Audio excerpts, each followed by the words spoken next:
Yes.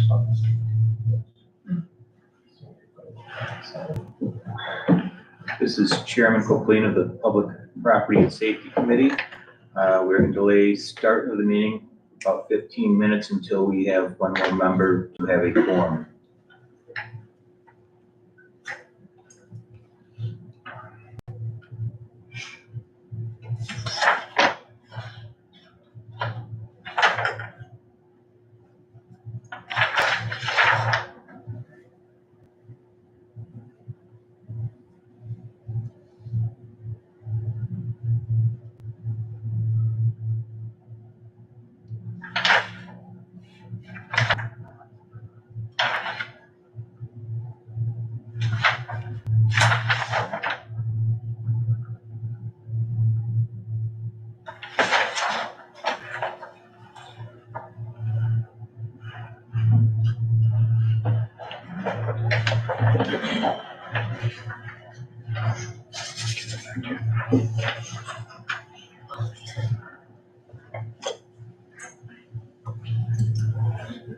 All the time.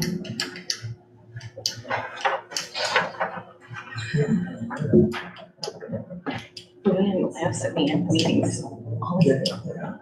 I can't even. That's because I said. The same, the park across the street. I think so. Oh, does it? Yeah.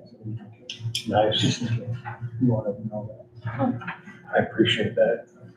You had to do some pretty dumb things. I caught on to that, right? Like, not you doing the dumb things. Oh, I.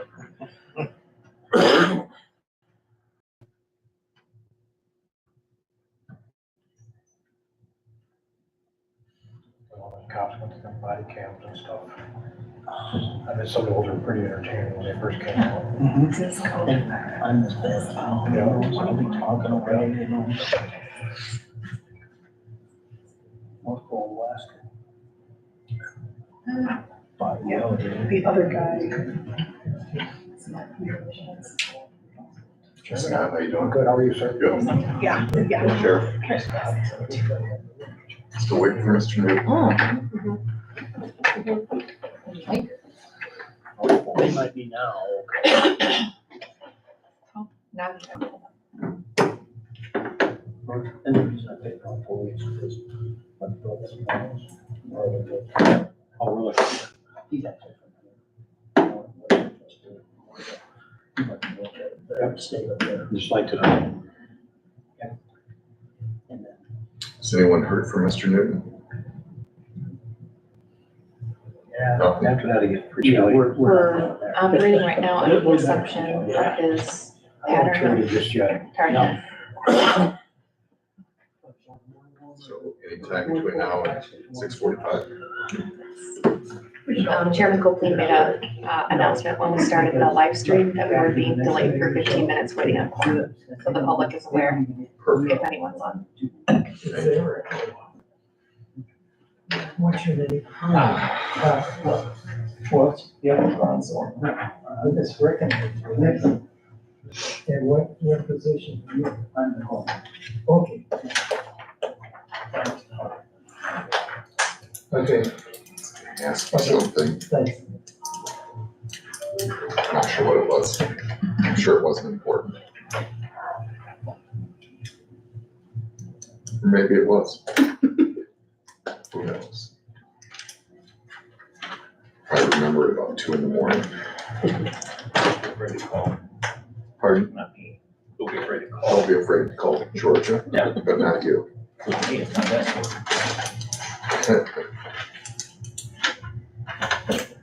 Where is the fun in that?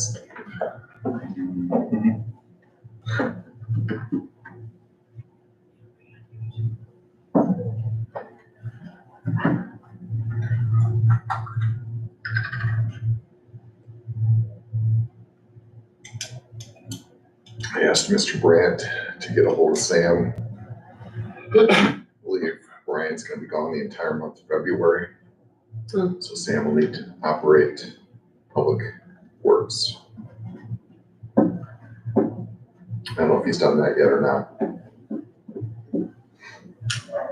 Thinking there was one other time that Brian, maybe not. Yeah. I think there was one time that.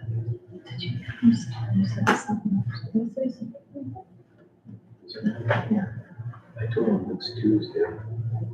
No, so when's that? So just text me.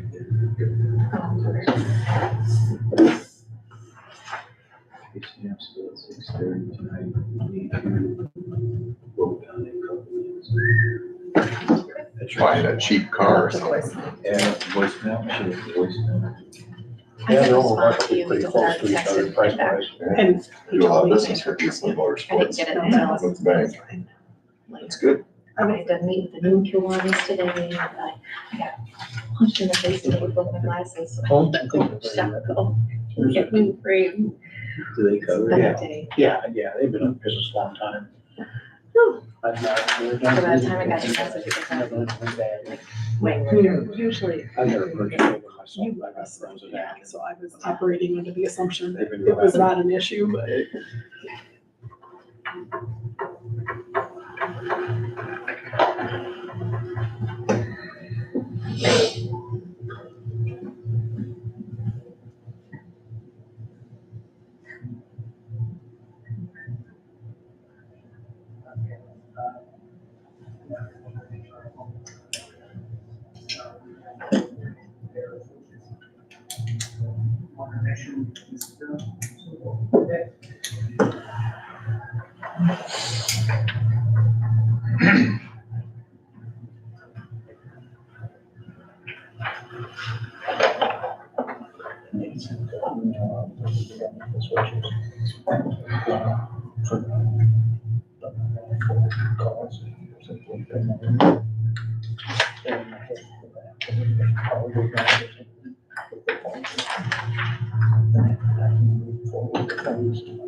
Oh, And she was. should I try calling?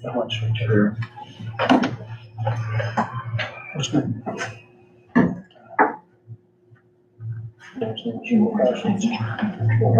Around there. Awesome.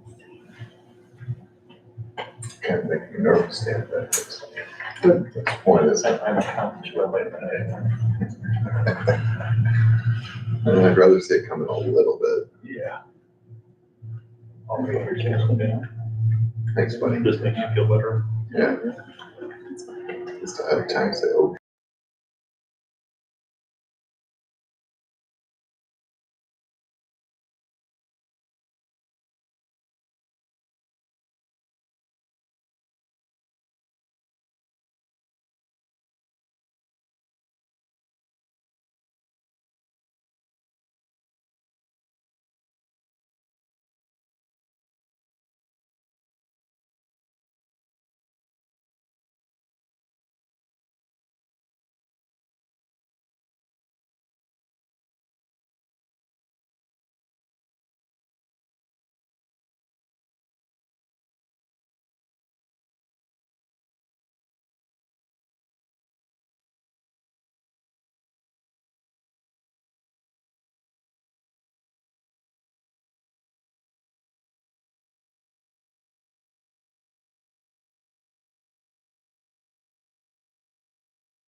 Those will be late. Sam? Hey, sorry. You're all the way over here, Sam. Public compensation. We're together. It's gonna take that long for three people to think.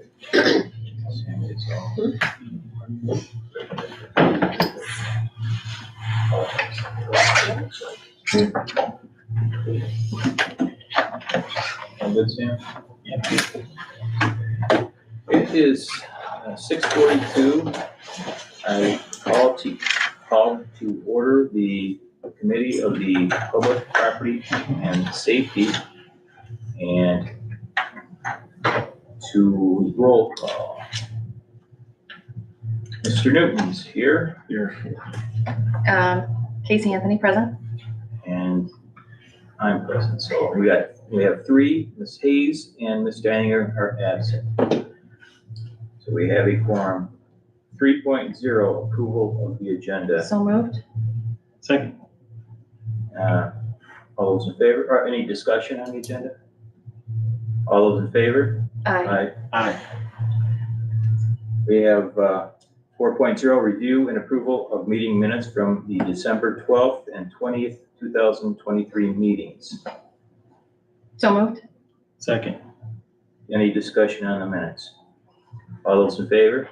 Aye. 5.0, approval of claims. We. Right here. Go ahead, sorry. 5.0, approval of claims.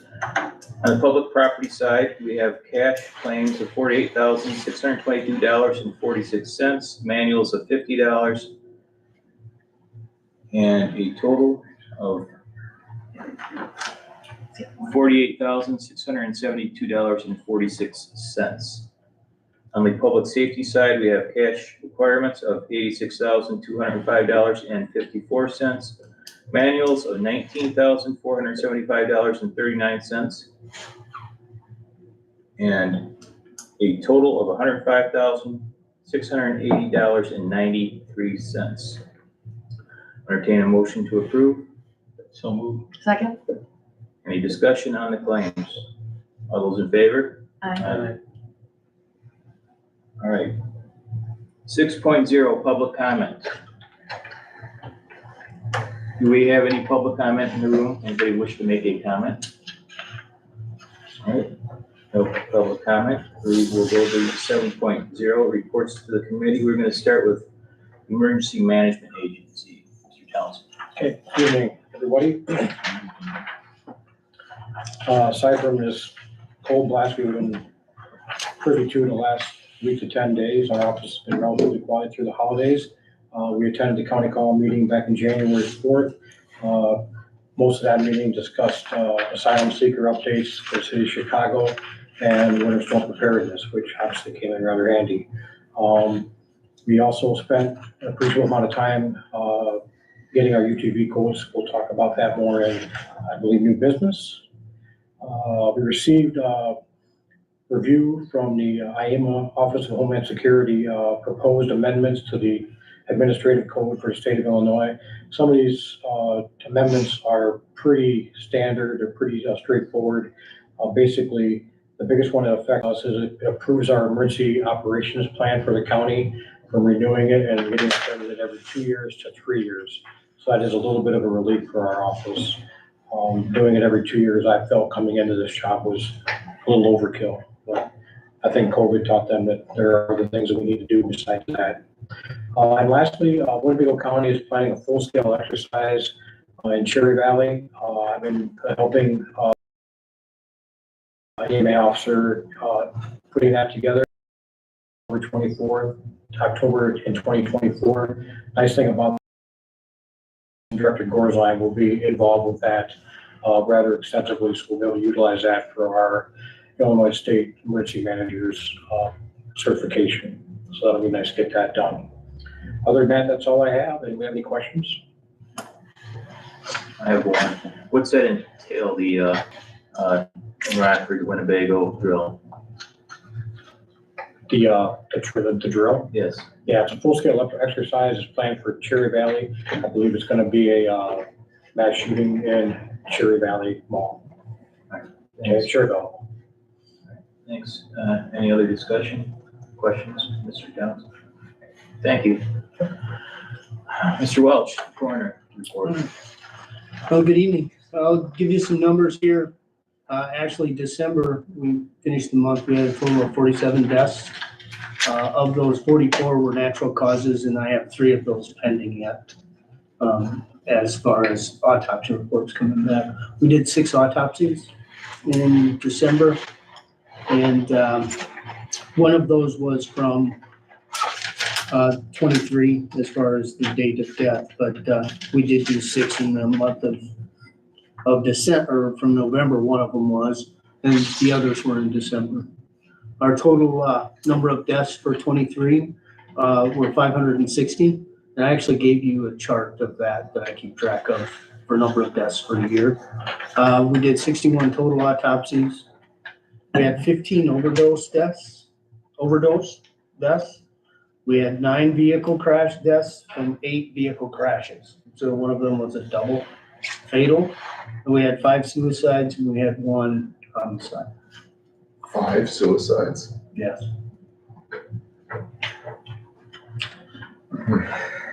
And one of the overdoses here may still pending the determination on that. So I was just maybe gonna, another one of that. I was just gonna ask that, how many of those are still pending for those numbers to change?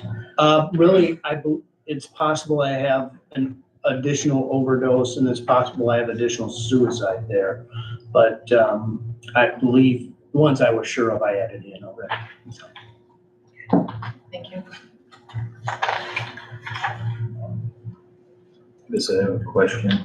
Sure. Of the suicides, what was the most common way? Is it gun violence? Is it Actually, overdose? there was 2 overdose Okay. and there was 2 gunshot. And one was hanging. So. All right, any more discussion and questions for Mr. Welch? All right, thank you. You're welcome. And go to Sheriff Stovall report. All right, good evening. On my report tonight, we have nothing spectacular. We have 51 inmates at this time. The HVAC notice is out. It was approved by the state's attorney last week, and I believe it went out on Friday morning.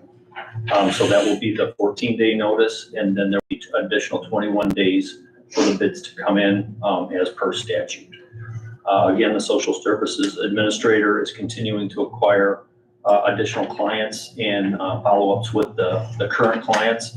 She is busy. She is away at training this week for additional training. And as far as my report, any questions about that part or anything that I missed? I do still have old business, so I'm trying not to jump ahead. Any questions about the inmates HVAC or the social services? Casey. Yeah, I do. I give you too much time. No, that's, hey.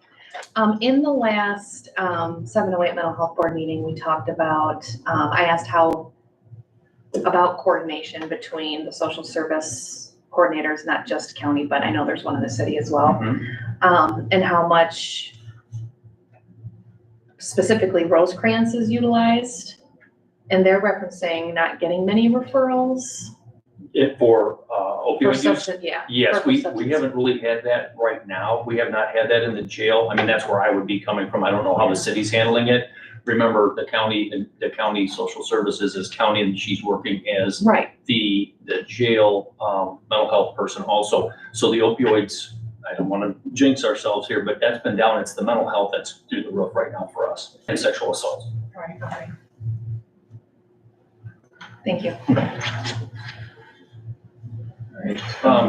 Old business, the LPRs are still in the process. They're still getting the equipment, and they've, I'm sorry, not the equipment, the permits for IDOT to hang the things on their overpass structures.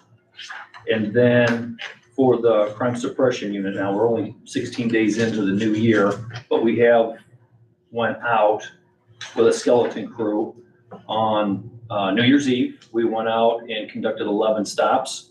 On the 5th, we went out and conducted 5 stops. I believe these are both, 31st was a 6-hour shift. The 5th was a 2-hour shift. The 8th is a 2-hour shift. We got 1 stop, and the 9th was a one stop. And those are all generating citations or arrests. So with a skeleton crew going out and trying to get some things done already, especially when it's cold like this, we are actually performing out there. Again, it's been 16 days. As soon as I got the okay, I've been ordering all of the things that I needed to order for that unit and everything else that I was required to get for this year with the monies that were given to me.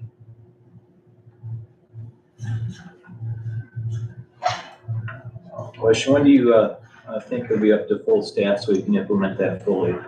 As soon as we get some more applications. Right now we have, on paper, we're 4 short, minus the 4 that we have for that unit. But realistically, we have 3. We have 1 in the training program on the street, and then we have 2 that went to the academy last week. So that'll be 3. And those numbers will help us because we will be able to put in probably 2 full-timers within 4 months. So right now I'm going to use creative scheduling to get a couple people out there and make sure that we're actually doing something in order to get the full-time unit up.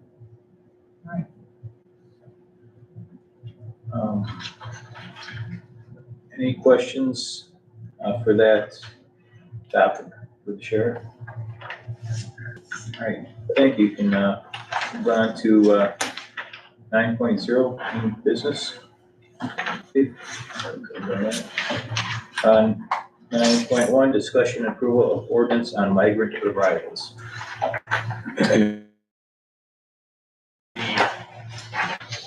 This ordinance has been drawn up and we have copies to Carl. At this time, we're still in the process of reviewing. Carl was able to already give me a little bit of guidance on a couple things that were made, changes were made today. So I can tell you this still would be in draft copy, but I would believe that it would be about 90 to 95% complete. A few things that he did find were clerical and uses of words that we had to switch up. But other than that, in a nutshell, this ordinance has been created in order to prevent several, if not one or several buses to come to Stephenson County and drop off individuals that have nowhere to go, no resources, and could be left in shorts and flip-flops in weather like this.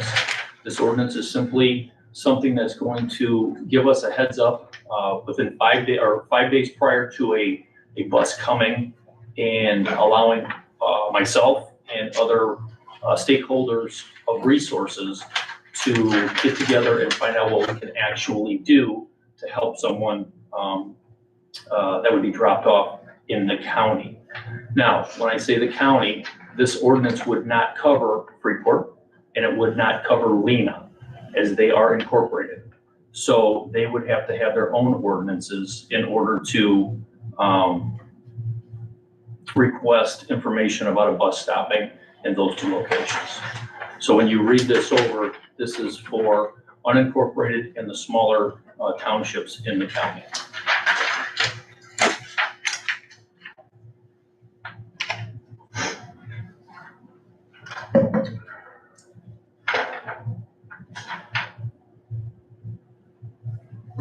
There be fines if they did not comply with the ordinance? Yes, there could be fines, there could be an arrest. Would that be the driver? It would be the driver that is unwilling to cooperate. And some of these things, I don't want to get too far into the weeds with this. I mean, let's just look at the ordinance, but there's reasons that there's wording in here because things have happened in other locations where things are not being put forward truthfully. No cooperation. People are just taking individuals to places, not telling them where they're going. They're telling them they're in Chicago and they're not, and they're just trying to let them on board and leave them in that location for someone else's problem.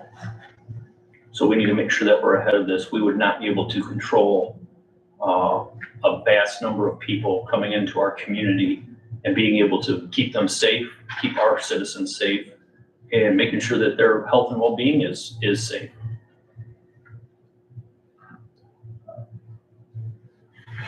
Yes, research and talking to the other towns and city, this is happening too. How many are being dropped off by the buses? Hundreds at a time. Do you know if it's happening anywhere other than Chicago? I mean, I keep hearing about Chicago, but is it happening anywhere else in the state? Chicagoland area, I should say. Yes, it is happening. I think maybe St. Louis area too. St. Louis area.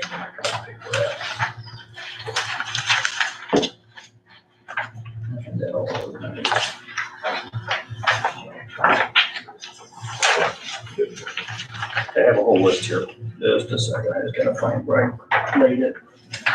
Here's a small sample for my emails. Oh, there it is. I got it. Okay. So some of the places that are, this is happening: Elburn, Chicago Ridge, Rosemont, Aurora, Orland Heights, Madison, Chicago, DeKalb, Oak Lawn, Woodstock, McHenry, Tinley Park, Waukegan, North Chicago, and the list goes on and on. So people are getting out ahead of this in order to at least get told that this is coming. Most of these areas are not ready for this. I mean, we're really not ready for this. At least some of these other places are bigger and they would have agencies that would be able to respond to this. If something happened, such as what happened in Winnebago County and Rockford, where 300 got off of a plane, we would have possibly 6 or 7 officers at 2 o'clock in the morning to handle something like that coming through Freeport into any of the county or in any parts of the county. It just would not work for us. We would basically be left with a bus unloading and driving away. So it's happening all over. I do have, horror stories of small towns in Wisconsin people being dropped off, down south, people being dropped off. I was on a statewide call where all the information was being shared. That's why this ordinance is written the way it is. May I continue? Sure. So most of this, in reading it quickly, really is just what you said, notifying us within 5 days of the date and time. Yeah, before. Can you explain just a little bit more what it would look like? So let's say it's approved and they're dropped off, and now I can't find where it is in here, but it talks about discussing alternative location, the nearest train station or commercial bus. Like, what would that look like if someone gives the application and we're saying no? We're saying no, they would. That we're proposing an alternative location. We would escort them to Chicago. I mean, that would be, Okay. That's the bottom line on this, Okay. that's the only place that has a location that they're actually receiving this vast amount of people. Okay, so we would be ensuring that they made it to a appropriate location? Yes, and the way it happened from Winnebago, it was a pretty good system. We would just piggyback onto that and travel east. Okay. Questions? Yeah, so why are you gonna have an application process if you're gonna just say no and they ain't coming under no circumstances? That's basically what you just said is they're not coming in under no circumstance, even if they do notify you. So Well, why not just say that? The ordinance says 6 or more. Look, talking to some of the resources that we have around this area, unfortunately, they're all in Freeport. So if someone was left out at, say, Cedarville, we would be able to handle 6 to 10, maybe. So I can't say that we would never accept them. We would have to see what the resources are. We'd have to make the phone calls to see who would be able to provide clothing, shelter, food, medical screening, things like that. A small number, that's why there's a number of 6. I mean, we didn't say, 100 or 1, we kept it at 6. Because I think that's something that we can handle.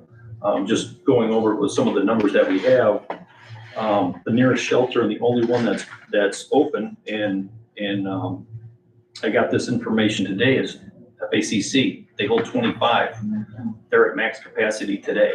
So if we had those 6, yeah, we probably couldn't handle them unless we called.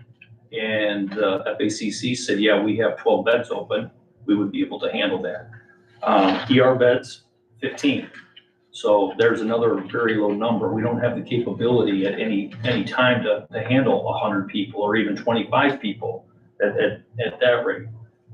Food provided by the Salvation Army. They're not fully staffed either, so if this happened at 2 o'clock in the morning, I don't know when the first food item would be able to be available if we did have 6 beds at FACC, or if we had them housed somewhere. And then what are they wearing when they get here? I'm not sure where that would come from. Looking through, making the calls I made today, it looks like the Salvation Army would also be in charge of that. I'm not sure what their supply chain would be, if they would have the sizing or even winter coats and gloves and boots, things like that. And then probably the most important thing is the interpretation.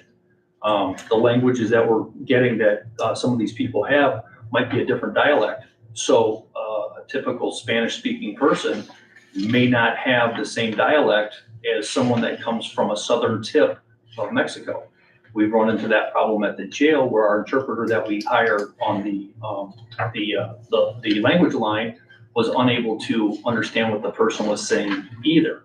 Fragments, but very small fragments, and they said that this person is not able to communicate with you because they have a whole different dialect. So there's a whole lot of things that have to be told to us before we can accept people, but there is always that possibility.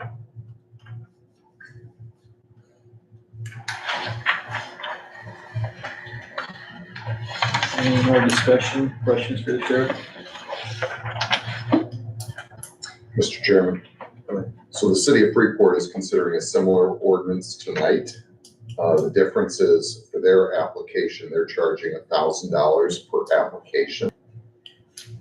Their fine is similar to what we have here, $750 for each passenger, plus a $10,000 fine for the carrier. Just so you're aware, and I think just about every village around here is looking at doing something similar until everybody can get together and decide, as the sheriff said, who would house these people on an interim basis, who would feed them, who would provide medical services, until that can be determined. And I can't even imagine if a busload came and dropped off in the middle of the night, where are they gonna go? And we already have a homeless problem that we can't even adequately address of our own residents. And there literally is no place overnight that these individuals can stay right now. They'd be on the street, frozen to death.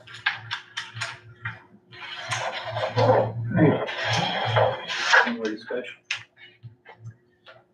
I don't see a charge for an application. I don't think we're charging for the Okay. application. I just didn't want to, I wanted to make sure I didn't overlook it. No, we're not doing that. This is the fines. All right, there'll be any more discussion? I'll make a motion to approve ordinance 24-1. I'll second. Any discussion? You know, I will just for the record say, I just don't think we've really investigated it very well, but I understand the need for doing something. So it's the first time it's coming to the board, so I guess this is our opportunity to talk about it. It's all over the news, but man. And then my only thing, just other I would say is that, I mean, I've heard information passed back and forth about the governor. I don't know what he's addressing, what he's done, what the legislation is doing, are we violating any state ordinances or anything so far with limiting people? I haven't done any. Has anybody addressed, can we put our foot down and fine people for coming to our community? Is that a legal thing to do? Or are we just talking about like buses? Because if I come in with a carload of people or with a van, how do you know? I mean, You don't? you know, so I mean, you're not really being, that's not, and if I come in with 4 or 5, 15 passenger vans and all of a sudden they're here, we still got a problem. I don't understand But if it's an organized issue, like you're not gonna organize and just bring somebody 100 or 200 people, well, then we'll solve the problem with this, but we really won't stop people from moving around that have no resources. I don't know, it's a bigger problem. Well, my main thing is, are we messing with any state laws? Because Not that I'm aware of, no. ordinances, as long There's as, nothing in place. so there's really nothing there. Because we're asking for an application 5 days before someone was going to bring people out, so we can try to figure out where, again, people are going to stay, be fed, things like that. Are these buses gonna follow the rules? My guess is probably not, because it doesn't appear they have so far. No, they are breaking the law. I mean, if that's the case, they're not, there is no law And there. that's why there's a penalty in there, that if they do get caught doing it without following the application I process, got you, there's repercussions that hopefully stop them from doing it in the future. got you. I mean, at the end of the day, the people they're paying are the ones being dropped off with no help. Right. It's a travesty. It really Sad is. situation for America, but whatever the case, I don't know the easy answer. This is only a Band-Aid, if that, so. All I right, think the answer doesn't get presented here, it's in another state. all right, that's all I have, Chairman. Any more discussion? All right, all those in favor of approving ordinance 24-1? Aye. Aye. No opposed. Ordinance passes. All right,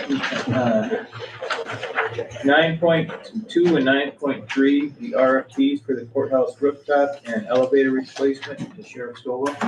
Okay, so, like I said, after the meeting on the 20th, I got a hold of Cone, who is our elevator people. I'm actually, which I do not want to do, I will say that again, but I'm doing the bids or the RFPs for the elevator and the roofs. The roof should be pretty easy. It's the exact same roof that is on the jail, and it's the same roof that is on the PSP. I do not know what the scope is because the scope has changed. This roof actually has rock on it.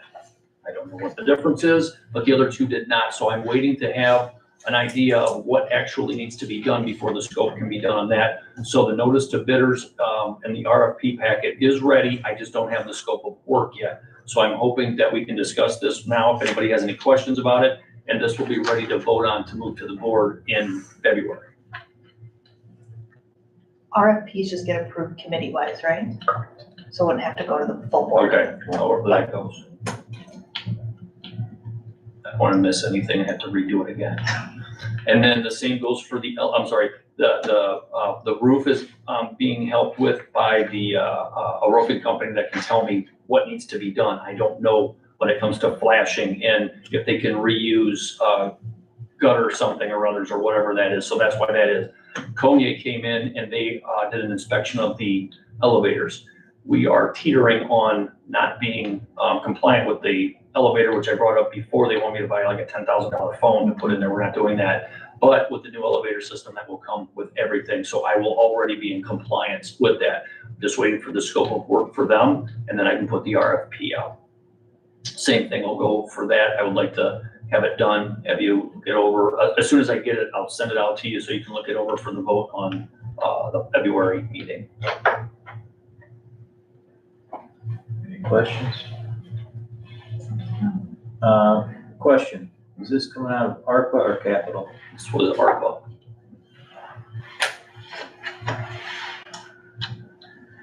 Any more discussion? None. I'll move on to 9.4, the approval of the UTV. Okay, we talked about this a few months back. This UTV is going to be purchased by the EMA, going to be a multi-department vehicle, utilized for different scenarios that come up in the county, unfortunately. We spent some time going to Full Throttle Power Sports, Eastland Motorsports, and FHK here in North Freeport. I tried to stay in the county. Obviously, Eastland is not in the county, but they're relatively close. It's not like going out and being able to shop the same vehicle at all three different locations. Each one has their own brand and their own specialty. Upon obtaining the quotes and talking to the sales reps and specking out what I felt we needed, I feel strongly that we should go with Full Throttle Power Sports. They did come in the least expensive. Their vehicle, off the showroom floor is ready to go, minus a few things for lighting and a rear winch I'm considering putting on it. Is there any questions or concerns? The three brands that I quoted, I guess, are a 2024 Polaris North Star Crew Cab. So it does C4, it has air conditioning and heat. And then I quoted a 2024 Can-Am Defender Max Limited. That also is a four-seater with air conditioning and heat. And then the last one was the Kawasaki Pro 1000 Ranch, which does not have air, but it has a cab that can be assembled, and it does have heat as an add-on. The Kawasaki, for lack of better words, and the Hondas are both, they're a step back in quality and, in my opinion, durability and quality, heavy dutiness wise. The Can-Am and the Polaris, I think, are 1 and 2 as far as customer rating, quality, and ability to do what we want it to do. I'm gonna say 80% or more of the vehicles that I've seen throughout my career and around for use for this emergency type situation has been Polaris. Polaris is very popular in this area. I personally have friends that have them. I work with one a lot. I'm very comfortable with that vehicle. The Can-Ams are right next to it. They're interchangeable.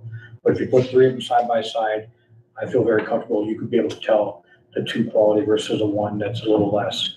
They're just built for different reasons. You know, one's more of a pleasure vehicle for personal, one is more of a commercial type use. So again, my recommendation is to go with the Full Throttle quote for Polaris. Note that the 31,000 does not include the labor to put the parts on, and we asked the light bar on the top and things, but I don't expect that to be any more than $750. The approval was up to 35,000, right? Correct. And there will be added expenses once we get it. I want to be able to get a Stokes basket and a mounting assembly so we can put something on the back to safely haul, potentially, hopefully, a patient, not a body, but nonetheless, something that we can do. And that's the rear mounted winch too, is something in the terrain that we have here in Northwest Illinois, creek bottoms, things like that. Having that purchase point above and higher up will make that job much easier. And again, we're doing this to protect our biggest assets, which is our workforce. We don't want to get guys hurt doing something like this. And the more we can take a mechanical advantage, the better off we are. So, I'll make the motion to approve the quote from Full Throttle. Second. And any discussion? I have a question. So, Yeah. What's the life expectancy of this type of UTV? everything I read is 20 years. Okay. Yeah. Well, case in point, we have those John Deere, I think, yeah. I believe these will be utilized more because they're more of a practical vehicle. You'll see them out at different, community events and things like that. But nonetheless, it's a great vehicle, 10 times better than what we currently have right now for our officers and for our rescuers and people that are out doing things. I know heat and air conditioning sounds like a luxury, but think about it tonight if you had to go out and search for somebody. You send 4 guys out in that thing, at least they're gonna have a place to stay warm. The patient, the person you're looking for, if you find them, they'll be able to get warmed up quickly. What we have right now is just unacceptable, in my opinion. I think they come standard with heat and air for the most part, don't they? These particular models do, yes. Yeah. Any more Again, discussion? I'm not gonna lie to you, these are the Cadillacs, they are, but they're that for a reason. And to me, it's very important. Suppose the guys yell at their job is dangerous enough. They don't need to be having that added on to it. Any more discussion for Mr. Townsend? Questions? All right, all those in favor of the approval of the quote of the Polaris? Aye. Aye. Aye. None opposed, is approved. Thank you. 10.0, comments from the committee members. Casey's hand. 11.0, public comment. And I'll take a motion for adjournment. So moved. Second. All those in favor? Aye.